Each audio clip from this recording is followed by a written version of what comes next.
But I was just showing up like an amateur. I wasn't researching as long as I could have been. I wasn't ensuring I got enough sleep. I wasn't eating the things that made me feel good. I wasn't going to the sauna on a morning time that would make me feel energized when I got there on the evening time. I wasn't doing breath work before a show if I felt nervous or if I felt tired.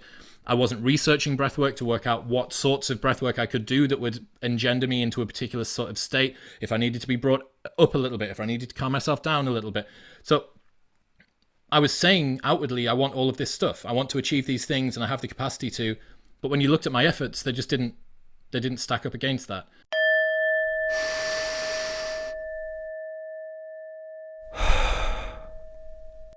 I'm keen to know, what was that existential scratch or itch that made you think, what's going on here? What was it that caused that? Yeah, so I did Love Island, and I was playing a role for a long time of this big name on campus, party boy, big dick around town guy, standing on the front door of the nightclubs, and everyone knows your name and they need you for guest list, and you're seen at the right tables and you're sleeping with the right girls and all that stuff. And that was my 20s, and it was fun. Fuck, it was pretty fun. But I spent this time on Love Island with undistracted, locked in a villa with TV cameras everywhere, surrounded by people who were the person that I thought I was pretending to be. So they were these super outgoing, very extroverted party boys and party girls. And when I didn't have any place to hide and I was doing it for 24 hours a day for a month, I realized that there was a discordance between them and me. I thought I was part of that crew. I thought that that was the person that I was. And it was plainly obvious that I wasn't. So I thought, it came out of the villa, and the night that I finished, it was like a surprise eviction thing. And me and another girl left. And it was the south coast of Mallorca. That is one of the premium night sky observation spots in Europe. It's very low light pollution, very clear skies. And I'd finished up, I'd been through this very intense experience. It was an emotional goodbye to all of these people that I'd been through this very bizarre sort of villa thing with. And then finally, the first time that I was alone in 4 weeks without cameras on me, where I was on my own, I'd been given a beer, just a single beer at this crazy hotel, and it was pitch black because all the lights were out because it was super late at night. It's 12:30, 1 in the morning. And I look up at the sky, and the entire Milky Way was there. The whole Milky Way from horizon to horizon, all I could see, it was like someone had taken glitter and thrown it at the sky. And it was just a very sort of shocking, profound way to finish that experience. And it just stuck in my mind. And as I was sort of looking up at it, the whole experience had kind of kick-started in me a minor existential crisis. Not one where you spiral down into some void of despair, but more just, look, there's something up here. You thought you were this person, and you're not.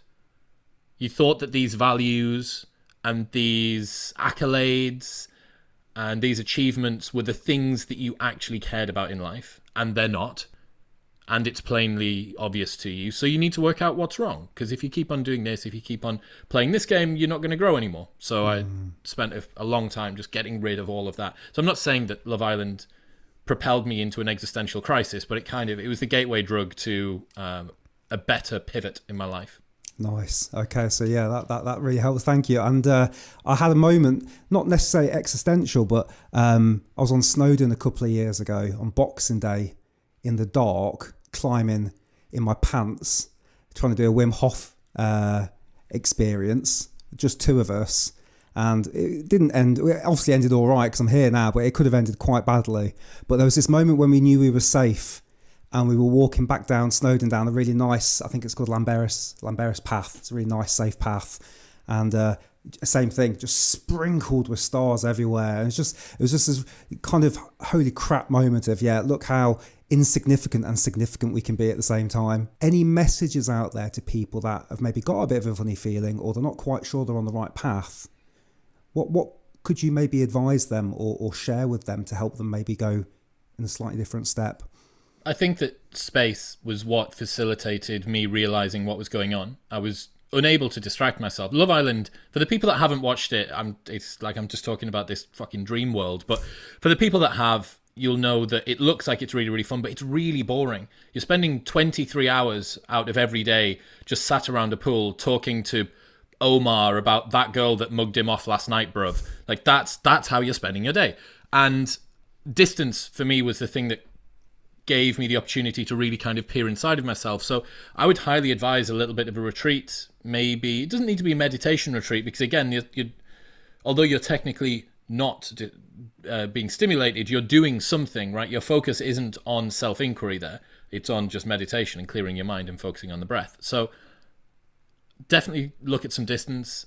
If there are creators out there that speak to you, whether that be a Joe Rogan or a Jordan Peterson or a Sam Harris or whoever it is, whatever your particular brand of honesty and truthfulness content is, I'd just bathe in that for a good period of time. So I'd get some distance away from the normal day-to-day stuff that you do, and I'd take some books that speak to you and listen to some podcasts that resonate with you. And then you need to try and work out what's true. And that was the hardest thing for me, because I'd lost my way by constantly compromising the person that I was to try and be the sort of person I thought would make other people like me. So it came from a place of severe unconfidence in my true self. So I thought, right, people wouldn't like Chris, but club promoter Chris, he's a whole other animal, and he was a fair bit of an animal. So like, I can be this guy, I can play this role, and people will love that role. And sure enough, after a little while, you get positive reinforcement. So you start to become that person more and more, and you forget what it's like to actually be you. So looking at the places where you tell little lies is a really good way to identify this. What are the things that I'm not saying to people around me, or that I am saying that aren't true? Lies by omission or commission. What are the things that I do that cause me to degrade my own integrity? Because even if you don't think that you're keeping count, your brain is. There's a little ticker at the back of your mind. It's keeping count every time you decide to tell a lie, every time that you decide to not be honest and virtuous. You're degrading your own sense of self-respect. At least you are if you have a conscience, and I have quite a strong conscience, and I would wager a lot of the people that are listening to your show do too. So give yourself some distance, listen to the sort of content that speaks to you, look at where you are lying, little lies, big lies, omission, commission. The Jordan Peterson episode for this is absolutely fantastic, the one that I did with him. So I'll give you the link and we can throw it in the show notes below. It's just phenomenal, like a really, really good breakdown of some of the common pitfalls that people find when they're trying to do transformation. And it was the podcast that I wish that I'd had when I was doing it, and I ended up recording it 4 years too late.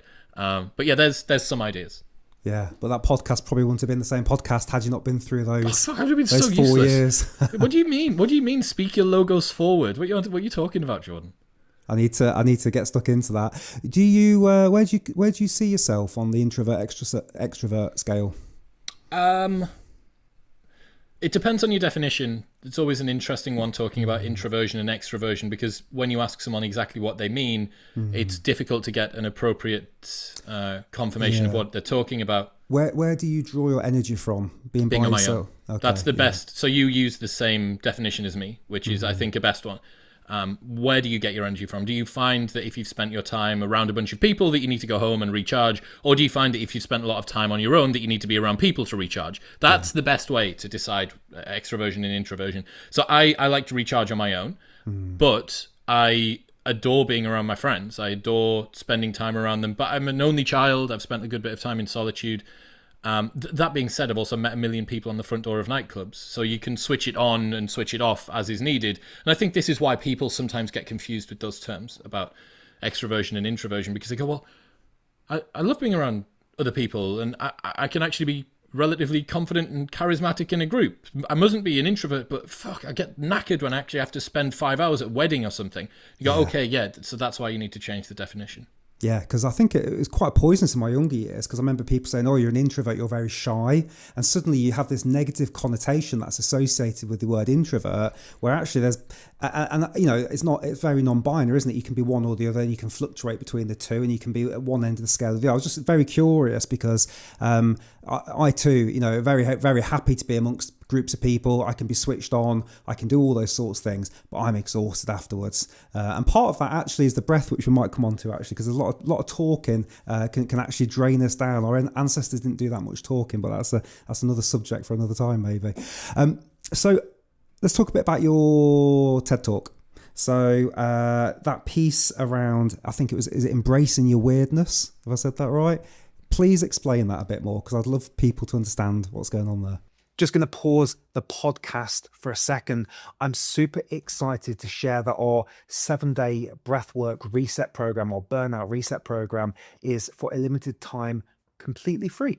I've been running this course for about a year. We've had amazing results, and it's designed for you if you are tired and exhausted and you've got no time. So the less time, the better. It's only 7 minutes a day, this course, and it's a 7-day program, and it's designed to build habits, healthy, sustainable habits using the breath. And so I wanted to make it accessible to you for a period of time. Thank you for being here. Thank you for watching this podcast. So the link's down below. It's a professionally edited and put together course. It's all held in a lovely place, and you get to keep it for life as well. So grab the link below, and my suggestion is this: if you're going to do it, then do it. Don't put it off. Don't grab the link and think, I'll do that next week. It's only 7 minutes. So I would get the link, and then after this podcast, after you finish watching it, get signed up, get enrolled, and just do the exercises that I send you each and every day and have fun with it. And I promise you, at the end of the 7 days, you'll be a different person to who you are watching this video right now. So the link's down below. It's only free for a limited time. It's usually about $77 to $97. We play with the price a little bit, but I wanted to give you a little gift. So link's down there, grab it, and let's get back on with the show. Cheers. Okay, so the Love Island experience for me highlighted that I'd compromised the person that I truly was in an effort to try and please those around me and become popular. So I kind of broke it down into 3 main areas. So success in work, success in relationships, and success spiritually. So success in work, a lot of the time, people believe that in order to get the job that they want, they should do what everyone else is doing. This person is successful, therefore if I model what they do and I try and fit myself into their block, that I will become successful also. But you are no more competitive in the market. You are far less competitive in the market being your version of someone else. Like if I try and make my podcast Joe Rogan, if I do my best Joe Rogan impersonation all of the time, the very best I can hope for is being the second best Joe Rogan on the planet. That's what I've got waiting for me. Yeah. So you can escape competition through authenticity because no one can beat you at being you. You literally are the best you that you can be. And all of the weird quirks that you've got, the way that you say the letter S, and the fact that one arm extends back more than the other, and the funny farting noise that you make when you sit down on the whatever it is, all of the things that you have, all of those contribute to a unique offering. So that's how you become more competitive, through your embracing yourself, because it means that no one else can compete with you.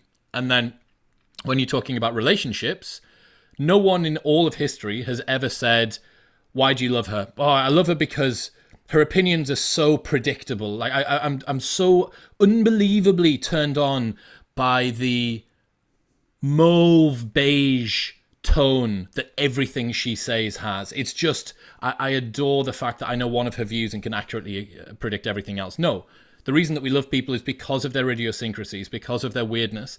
And again, with that, if you're trying to be someone else, the very best that you can hope for is getting the person that they were made for, that person's partner was made for, just getting them when they weren't looking for the real version. You're like a knockoff version of the person you're trying to be in a relationship.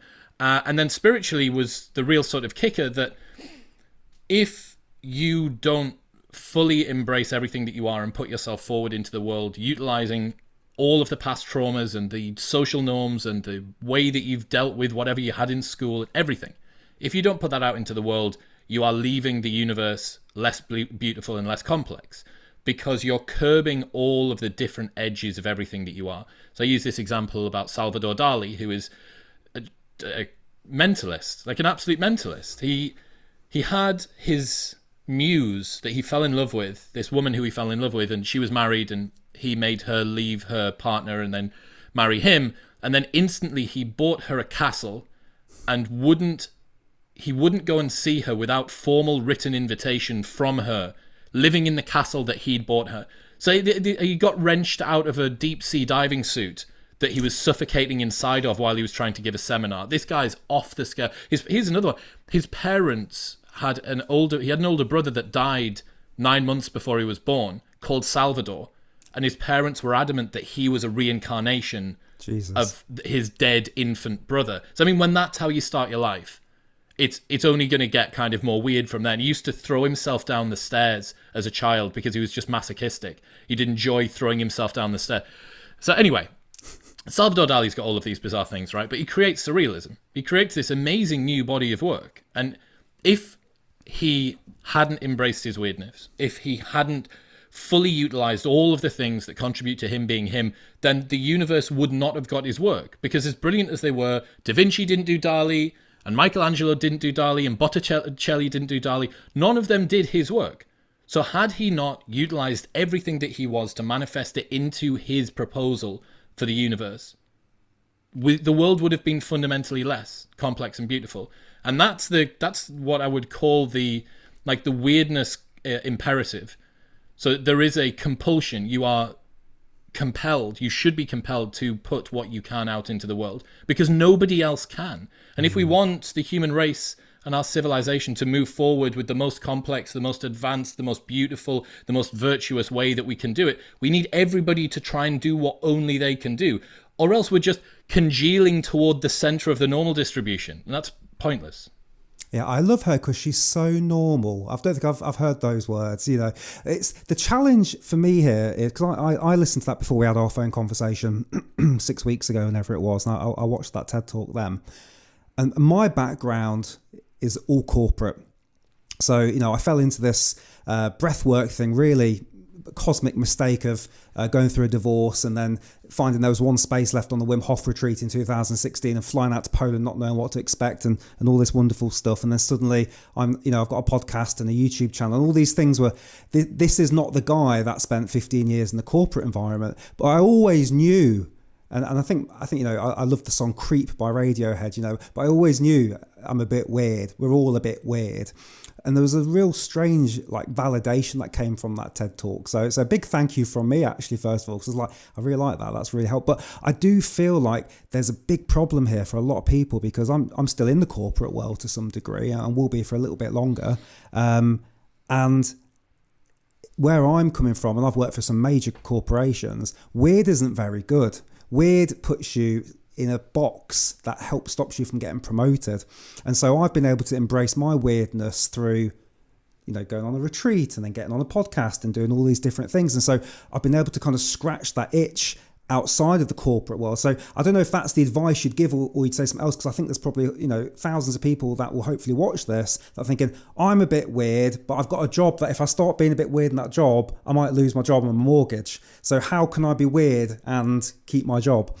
Yeah, I think you're right. There are times and places for you to embrace what it is that you're up to. You know, you might be really into BDSM, but if you're working as a nurse in an ICU, it's probably not the time to talk about it. So, yes, know your audience is part of it. There's nuance to this. Yes. It can't just be as weird as possible all the time. What I don't want people to do is to think that they're something that they're not, or to try and pretend to be something that they're not. You can play the role at work. I speak differently to my mum as I do to my mates, but I'm still being my truthful self with both of those groups of people. I'm not being some different version of me, as being some different person with my mum than I am when I'm on a night out with the lads, but I don't act the same. So yeah, horses for courses, I think, and tread carefully around the people that you know that you need to, and then find an outlet like you have. So let's talk a bit about, have you had any experiences of breath, and what was maybe some of you, how did you find James Nestor first of all, and what was that like for you? James is great. I love his work. I actually had Brian McKenzie on a year and a half, about 2 years ago probably now, and he got me onto the State app, which is his State Shift, I think it's called, which is his app on iOS. And man, it's like £2.50 a month, or maybe less, maybe £1.50 a month. And it's awesome. It's super simple. There's 4 different pathways, and I really enjoy doing it. There was a period earlier this year where I stopped meditating and started doing breath work instead, because it was kind of a choice because of time constraints. I couldn't do both. And there is something else that it sets me up for the day in a different way. The same way as I can do a morning journaling that's gratitude, or I can do a morning journaling which is scheduling and plans for the day. And both of those are useful and both of those have their place, but I can tell my day tends to have a different rhythm to it when I do those different ones. But I adore breathwork. I I don't think that I fully understand it or how it works or what's going on beyond, yeah, mate, activation of the sympathetic parasympathetic balance and stuff.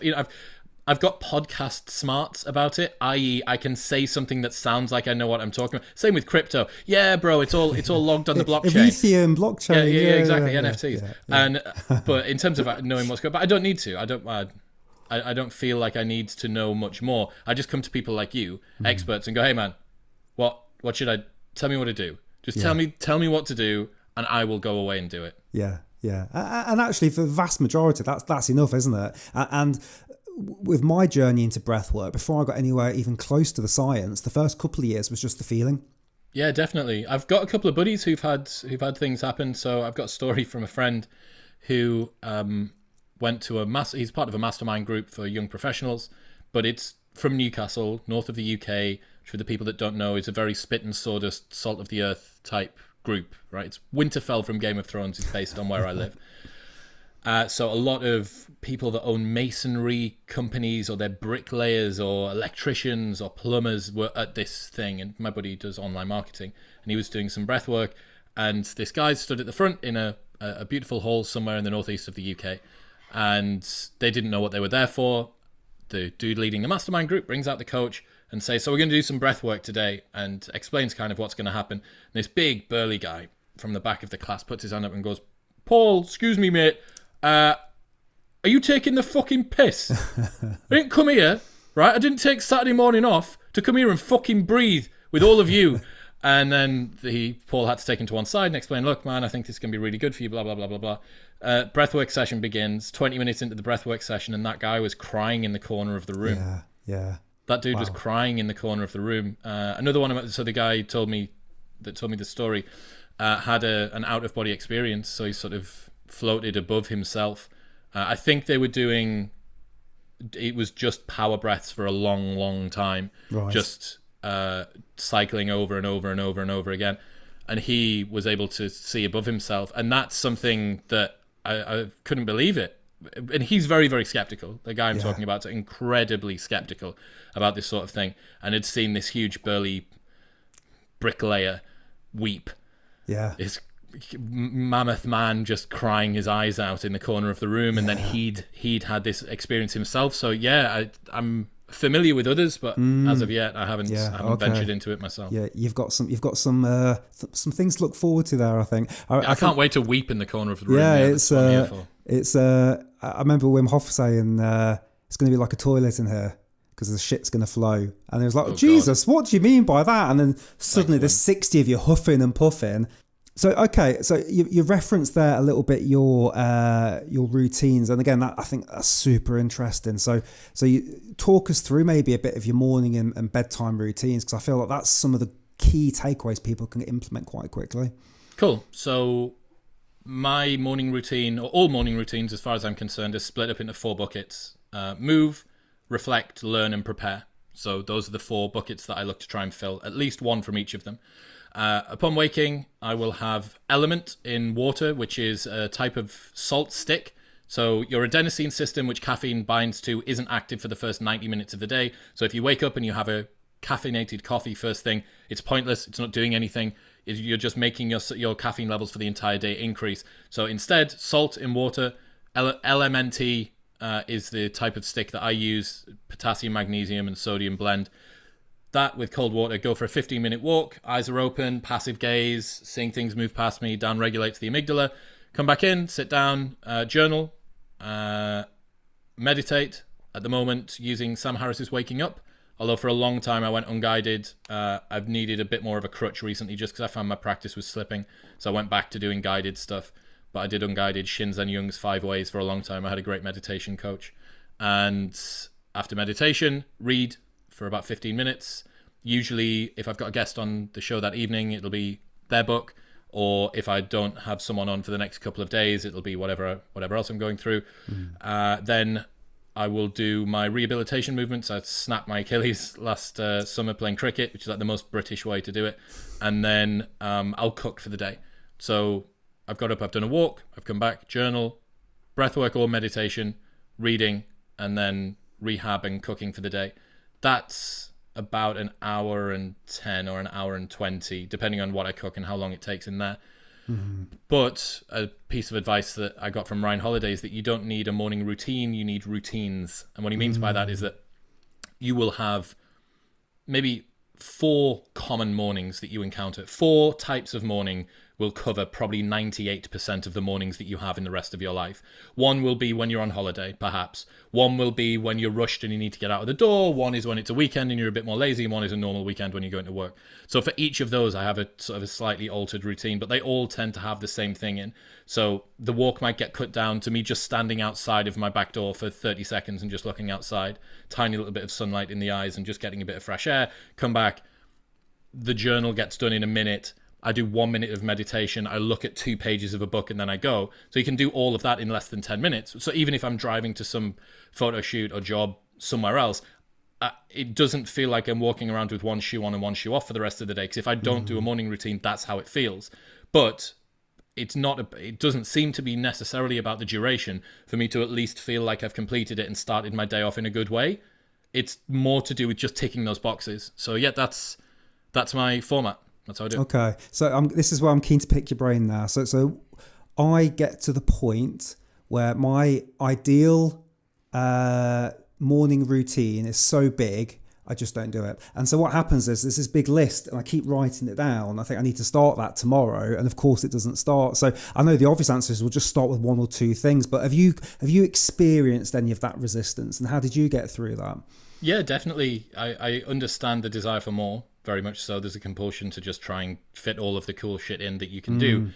But you just need to pick your battles. And that's why I like having the buckets and filling one from each bucket. Okay, maybe I'm not going to do stretching and jumping on a trampoline and mobility and go for a walk. But maybe I'll do one of them. Maybe I'm not going to have time to do breathwork and meditation and lie on an acupressure mat and do whatever else.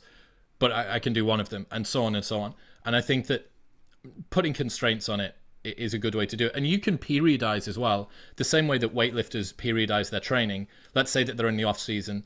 They don't mind about maxing out. They're just going to work sub-maximally, maybe 80% 5x5 or something like that. That's how they're going to train. And then they're getting into competition season, so they're going to slightly alter their training a little bit more. And then they're getting into competition preps. They're going to try to change it a little bit more there.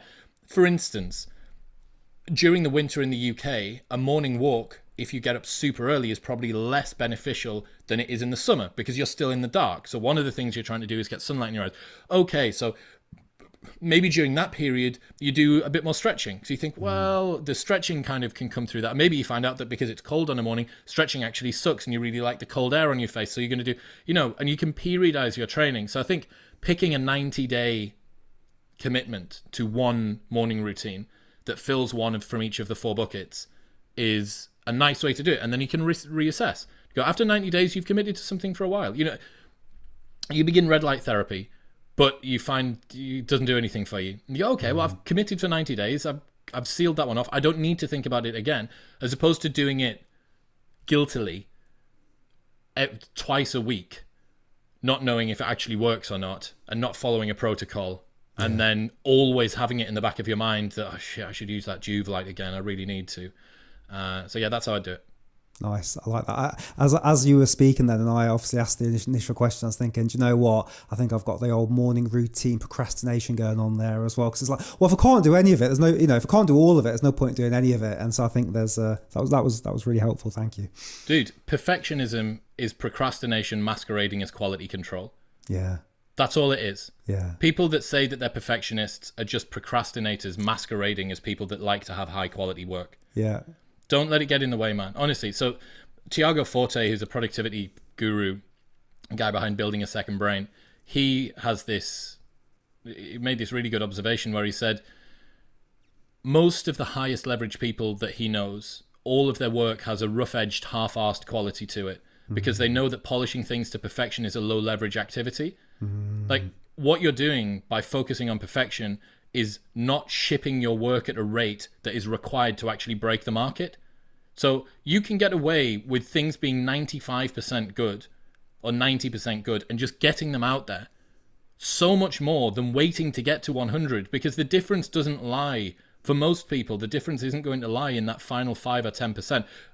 sporting competitions and other sorts of individual competitions aside.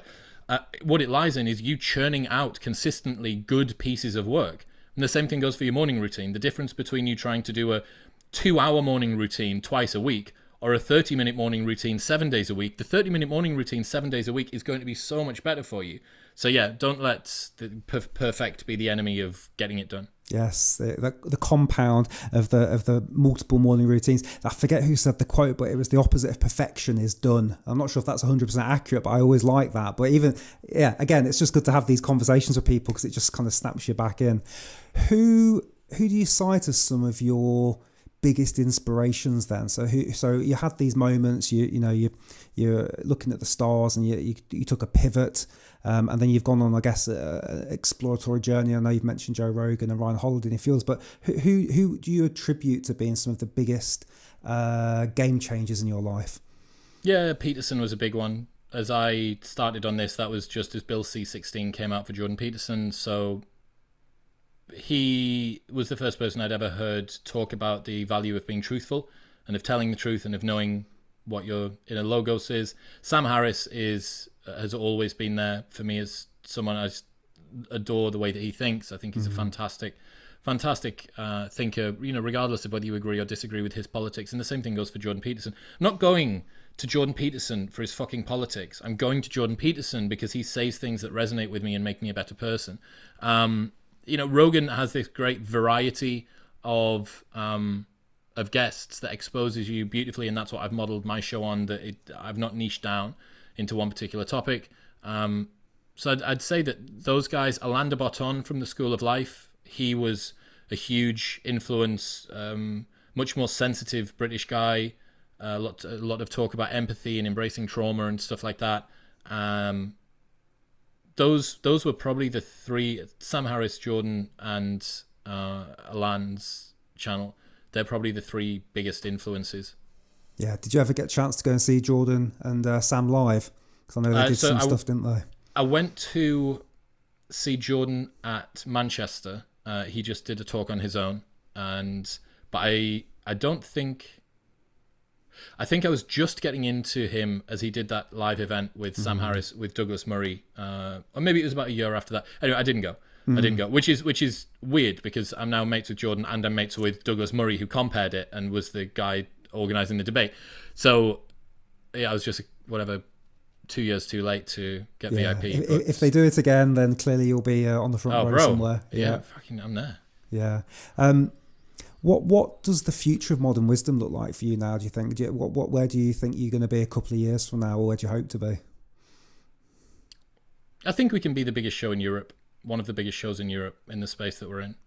My imposter syndrome manifests as humbleness, but there's not many shows that are doing what we're doing, I don't think. The consistency, the quality of the guests, the caliber of the conversations that we have. It's the first time I've ever felt genuinely competent at something. I've been good at lots of things in the past, but it really does feel like I've kind of got limitless headroom above me with this show.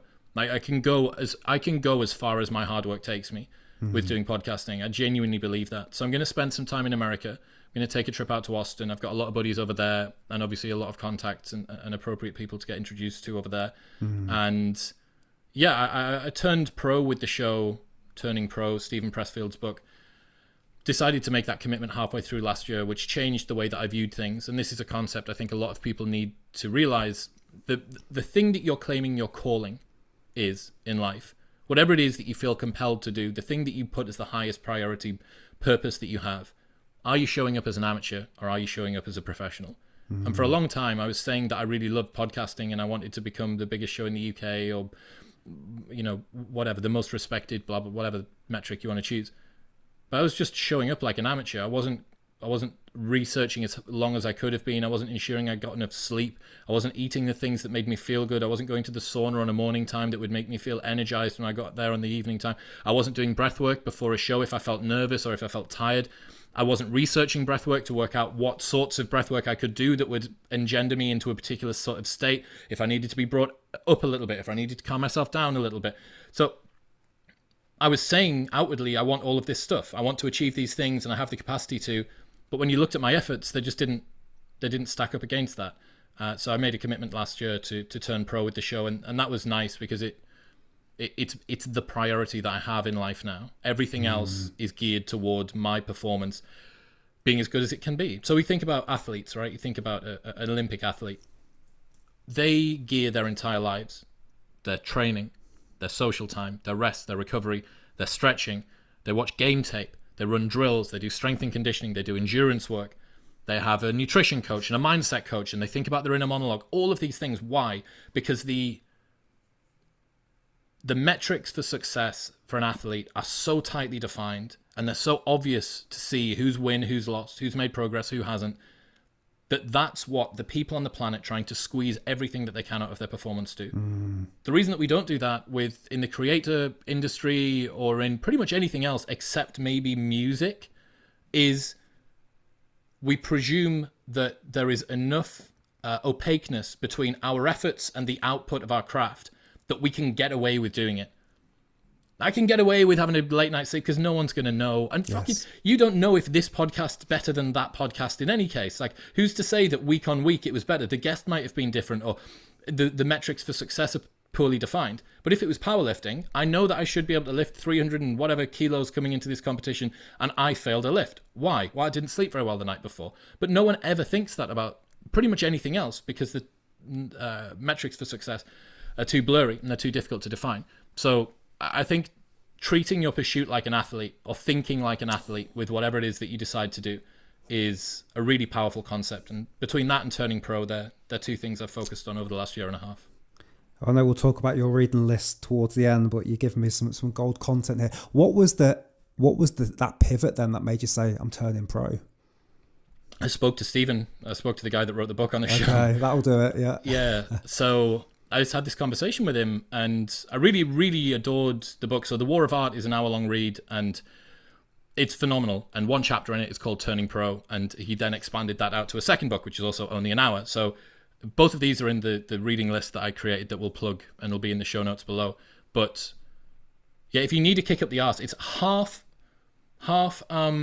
David Goggins kick-ass style motivational stuff, half ephemeral new age spiritual sort of universal love treatise. That's kind of the blend between the two. It's a very interesting book. And yeah, man, I sat down with him and just thought, what are you doing? Like, if you want to become the best that you can be at this, you need to prepare appropriately. So think like an athlete and turn pro. If somebody's watched this, they've watched it to this point now, they're interested, we've got to near the hour.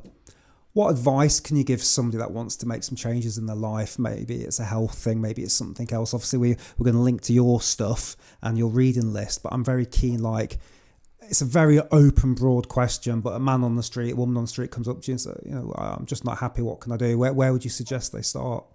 One place to begin would be with your morning routine.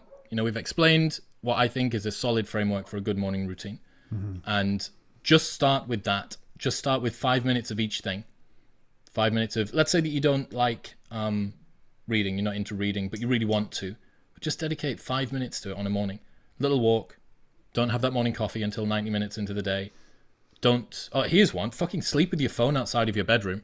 Mm-hmm. Instant 20% increase in quality of life if you sleep with your phone outside of your bedroom. And this isn't because of some woo-woo bullshit to do with 5G brainwaves frying your cells. It's because you don't roll over to funny cat videos and booty pictures. That's why.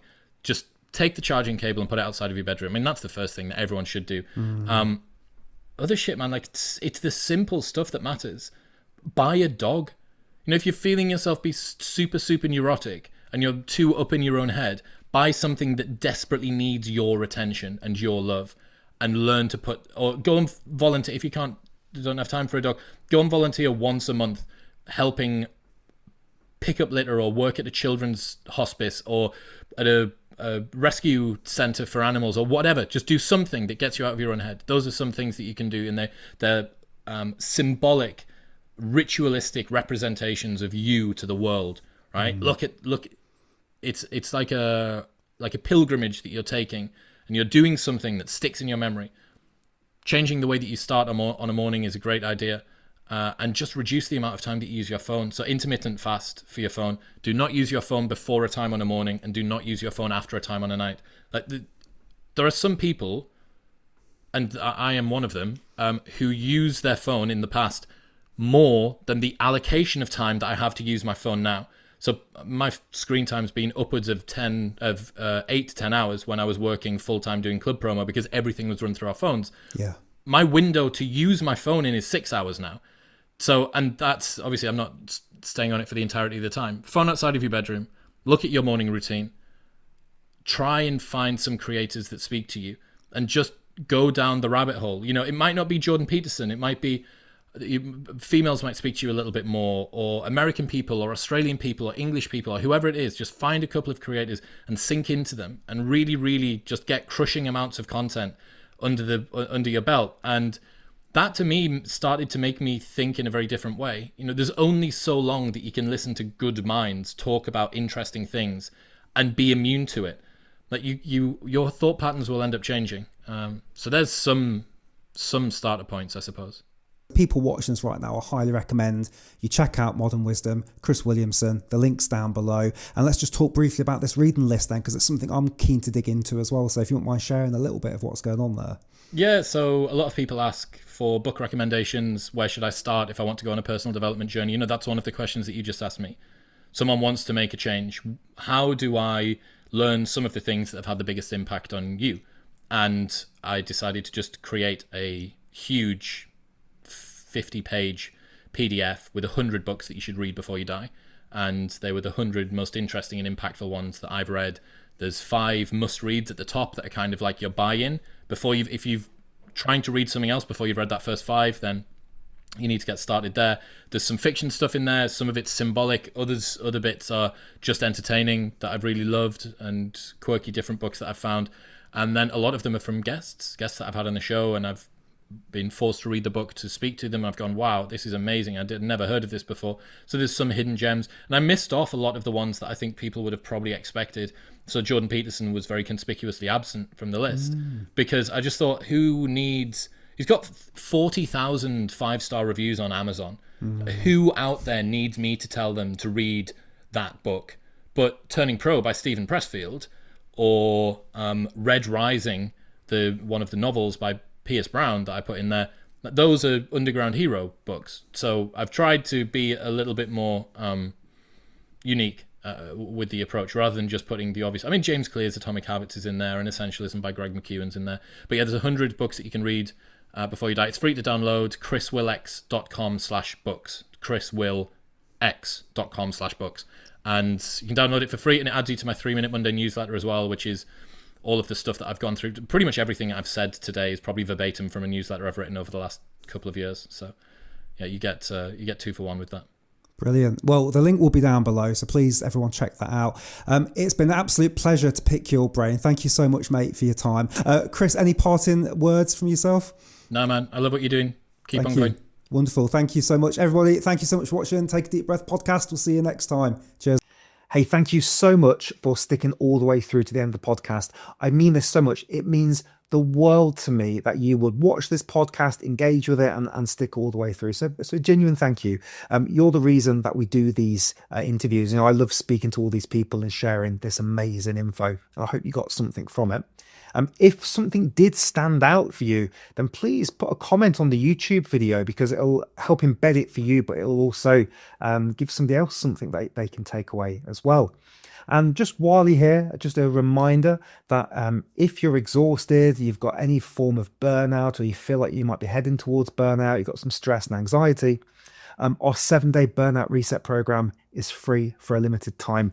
And the only caveat I have, the only thing I'd say is, if you're going to do it, just do it. Don't delay, don't get it and then think I'll do it next month. Just do it. It's only 7 minutes a day, and I promise you'll feel different after 7 days. Each day I'm going to give you a different exercise to do. It's only a couple of minutes. At the end of the week, you will have felt all these different exercises that I've picked.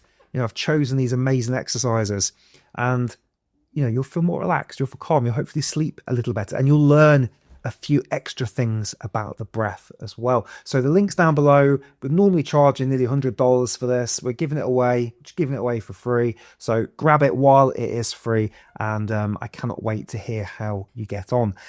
If you're looking for something to do after this podcast, I would say get the course. I was going to give you a video to watch or something like that. Don't do that. Get the course, and I look forward to reading your comments below. All right, have a beautiful day, and just know that whatever state you're in right now, whatever led you to this podcast or this channel, know that there is hope out there, and that millions of people have shifted their lives, their mental health and their physical health, and you too can do the same thing. And I believe in you and I trust you. All right, take care. I'll speak to you soon. Cheers.